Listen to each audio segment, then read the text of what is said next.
A sweatshop is modern day or postmodern day slavery.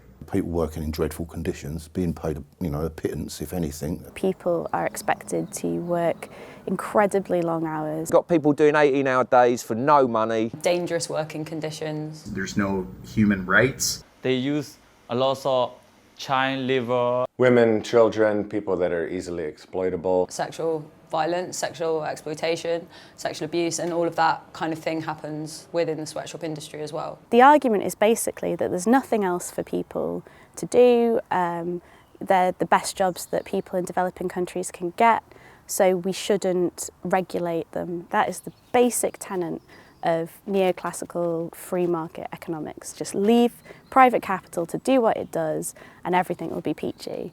Now, I think that's clearly bollocks. Don't be one of these people who's just like, Yeah, but they're earning. Without the sweatshops, they'd be begging in the streets. it doesn't matter. The fact is you're exploiting these people, so don't exploit people. Whatever corporate fluff some of these places, some of these companies trot out there to make it seem like they're responsible corporate citizens or whatever. I think the reality on the ground is it's a climate of fear and exploitation that these people work under. You can't judge it in degrees. It makes no difference. It's the same system destroying people's lives. This isn't really what we want. We want to have something that's consistent with the values that we're talking about.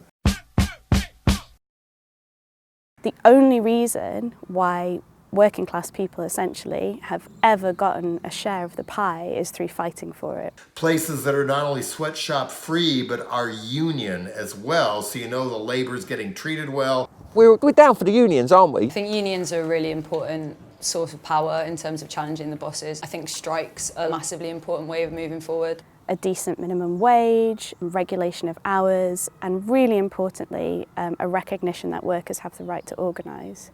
Obviously, workers' co-ops are a massive step up from sweatshops because you can ensure that people are working for a living wage. It doesn't take a sort of brain surgeon to sort of think that we all ought to have dignity. It's simple, really. I'm mixed race, my dad was a first-gen immigrant, and the punk scene is like one of the few places where I see people really caring about this kind of global, international solidarity. Bands, pride themselves on being DIY, so doing everything themselves, but they've overlooked where they buy and source their t-shirts from. You might have a punk band that's selling some t-shirt with some slogan about workers' rights, fuck the bosses, smash capitalism or something, and it's on a commercially produced t-shirt. It's a complete contradiction. I think a key one for us is that the majority of sweatshop workers are women, so you can't really be in a feminist band and then support the exploitation of women through the use of sweatshops. It's just hypocrisy, isn't it? If on one hand I'm saying freedom and peace for people, and there's some kid working their little fingers, little jobs, sort of to make my trainers or whatever.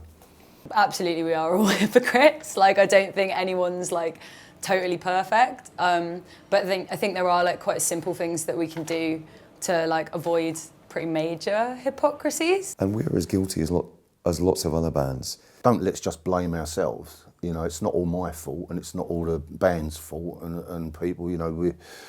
We're trying the best we can. I mean, we're all upholding capitalism anyway. The punk scene works as its own little mini capitalist system. But then further supporting exploitation within that system is pretty bleak.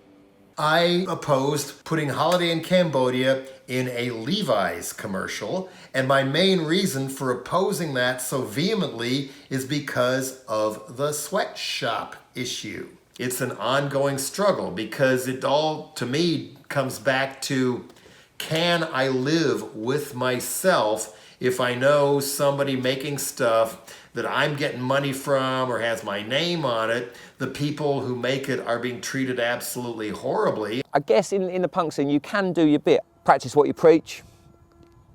You can make a difference. It ain't going to take that much just to spend a little bit more, get an ethically sound t-shirt, and be proud about it. You can't look at everything in terms of financial expense.